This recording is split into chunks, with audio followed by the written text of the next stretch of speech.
ರಾಘವೇಂದ್ರ ಸ್ವಾಮಿಗಳವರು ಅವರ ಮಂತ್ರಾಲಯಕ್ಕೆ ಅವರು ಬೃಂದಾವನ ಪ್ರವೇಶ ಹಾಕಿನ ಮುಂಚೆ 13 ವರ್ಷ ಕಾಲ ರಾಘವೇಂದ್ರ ಸ್ವಾಮಿಗಳವರು ಈ ಊರಲ್ಲಿ ಇದ್ದಿದ್ದು. ಅವರಲ್ಲಿ ಇರೋ ಕಾಲದಲ್ಲಿ ನಿಮಗೆ ಎದುರುಗಡೆ ಬೃಂದಾವನ ಕಾಣಿಸಿದನ ಎಲ್ಲರಿಗೂ.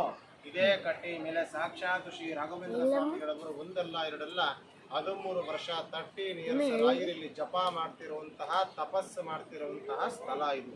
Place of meditation place. Raghavendra ಸ್ವಾಮಿಗಳವರಿಗೆ ಪ್ರತಿನಿತ್ಯನೂ ಅವರು ಇಲ್ಲಿ ಊಟ ಮಾಡುವ ಸಮಯದಲ್ಲಿ ಅವರಿಗೆ ತುಂಬ ಇಷ್ಟವಾದ ಪದಾರ್ಥ ಬಂದು ಕಡ್ಲೆಬೇಳೆ ಚಟ್ನಿ ಮತ್ತು ಮಸ್ತಿ ಕಡುಬು ಅಂತ ಬರುತ್ತೆ. ಮಸ್ತಿ ಕಡುಬು ಅಂದರೆ ನೀವು ಹಬ್ಬದಲ್ಲಿ ಗಣೇಶ ಚತುರ್ಥಿ ಬಂದಾಗ ದೇವರ ನೈವೇದ್ಯಕ್ಕೆ ಊರಣದ ಕಡುಬು ಅಂತ ಮಾಡ್ತೇವೆ. ಅದು ರಾಯರಿಗೆ ತುಂಬ ಇಷ್ಟ.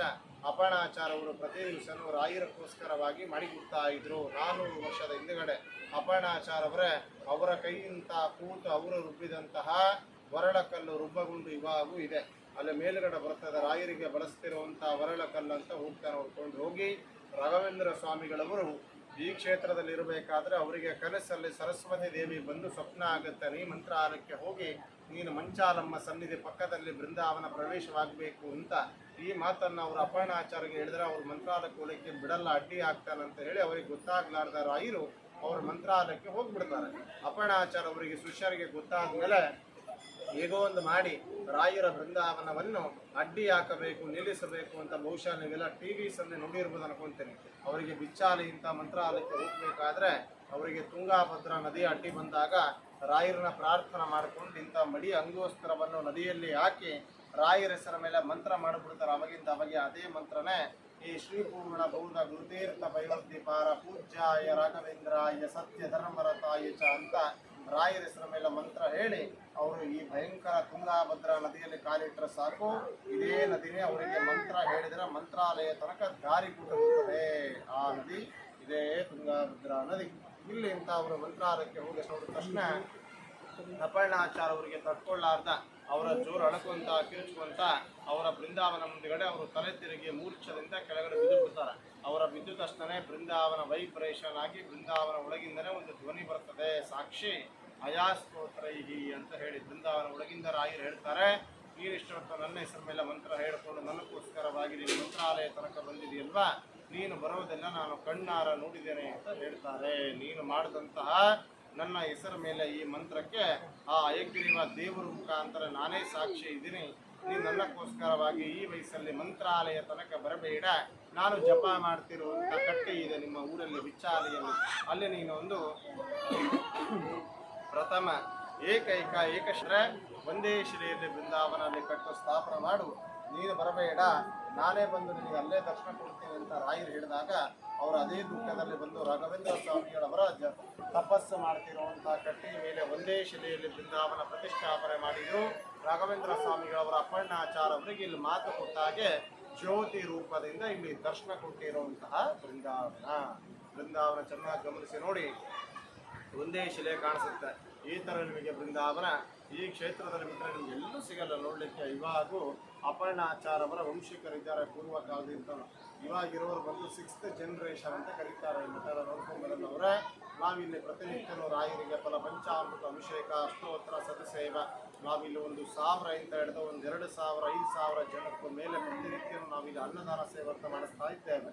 ಈ ಕ್ಷೇತ್ರದಲ್ಲಿ ನಿಮಗೆ ವಾರಕ್ಕೆ ಒಂದು ದಿವಸ ರಾಯರ ವಾರ ಬರ್ತಲ್ವ, ಗುರುವಾರ ನಿಮ್ಮ ಕುಟುಂಬದ ಆಯುಷ್ಯವು ನಿಮ್ಮ ಕುಟುಂಬದ ಆರೋಗ್ಯ ಪರವಾಗಿ, ಮಕ್ಕಳ ವಿದ್ಯಾ ಬುದ್ಧಿ ಪರವಾಗಿ, ಮಕ್ಕಳ ಎಜುಕೇಷನ್ ಪರವಾಗಿ, ಮಕ್ಕಳ ಜಾಬ್ ಆಗಲಿ, ಮಕ್ಕಳ ಪ್ರಮೋಷನ್ ಆಗಲಿ, ಮಕ್ಕಳಕ್ಕೋಸ್ಕರವಾಗಿ ಪ್ರತಿ ಗುರುವಾರವೂ ರಾಘವೇಂದ್ರ ಸ್ವಾಮಿಗಳವರ ಅಷ್ಟಾಕ್ಷರ ಹೋಮಗಳು ನಡೀತಾ ಇಲ್ಲಿ. ಸುದರ್ಶನ ಹೋಮ, ನವಗ್ರಹ, ಧನ್ವಂತರಿ, ಮೃತ್ಯುಂಜಯ, ಆಯುಷ್ ಹೋಮಗಳು ನಡೀತವೆ.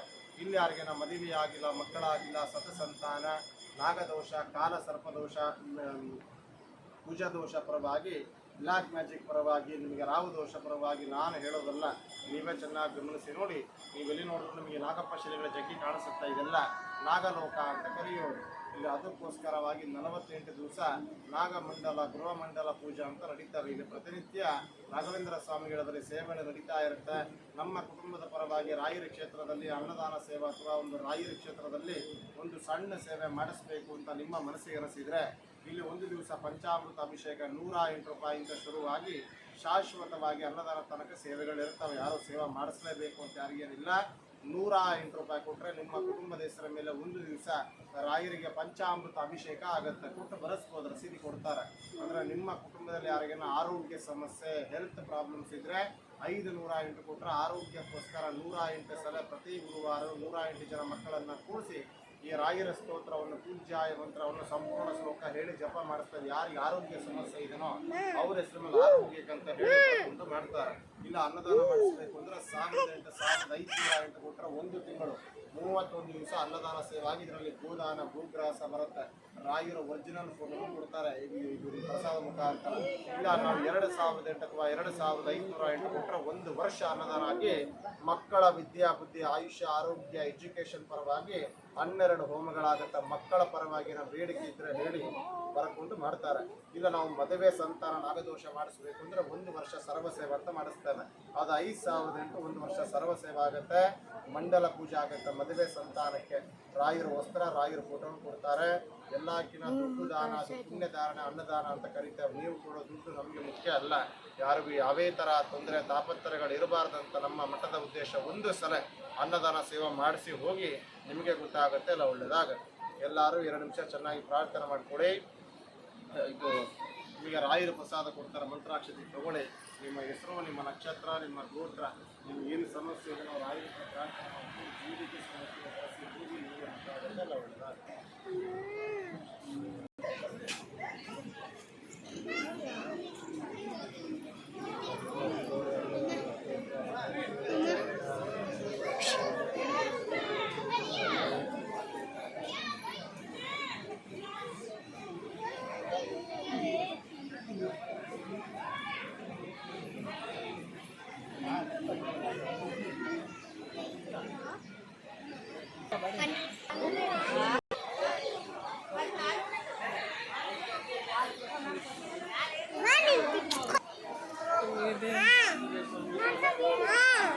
ಓಮ ಮಂತ್ರಾಲಯಕ್ಕೆ ಬಂದವರೆಲ್ಲ ಇಲ್ಲಿ ಬರುತ್ತಾರೆ. ಬಿಚ್ಚಾಲೆ ಅಂತ ಈ ಪ್ಲೇಸ್ ಹೆಸರು.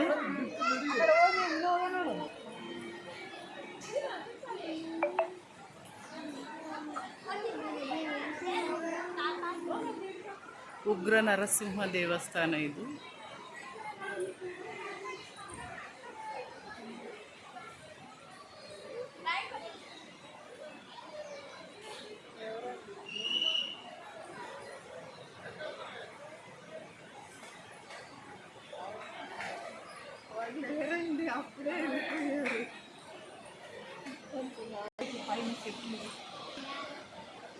ఇక్కడ ನೋಡು,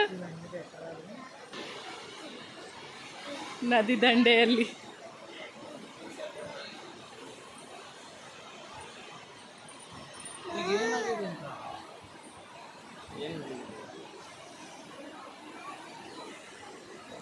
ತುಂಗಭದ್ರಾ ನದಿ.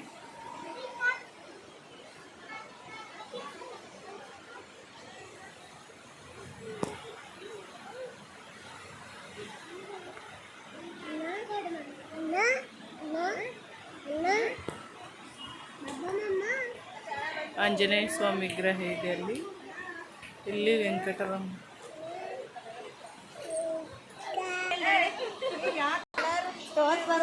ಈ ಕಡೆ ಎಲ್ಲ ಬೆಂಗಳೂರು ಕಡೆಯಿಂದ ಬಂದವರೆಲ್ಲ ತುಂಬಾ ಬರ್ತಾರೆ ಇಲ್ಲಿ. ಮಂತ್ರಾಲಯ ನೋಡ್ಕೊಂಡು ನಂತರ ಬಿಚ್ಚಾಲೆಗೆ ಬರ್ತಾರೆ. ನಂತರ ಪಂಚಮುಖಿನೂ ಇದೆ ಇಲ್ಲೇ ನಿಯರ್. ಆಂಜನೇಯ ಸ್ವಾಮಿದು ಟೆಂಪಲು ಪಂಚಮುಖಿ. ಅಲ್ಲಿನೂ ರಾಘವೇಂದ್ರ ಸ್ವಾಮಿ 12 ವರ್ಷ ತಪಸ್ ಮಾಡಿರುವ ಸ್ಥಳ ಅದು.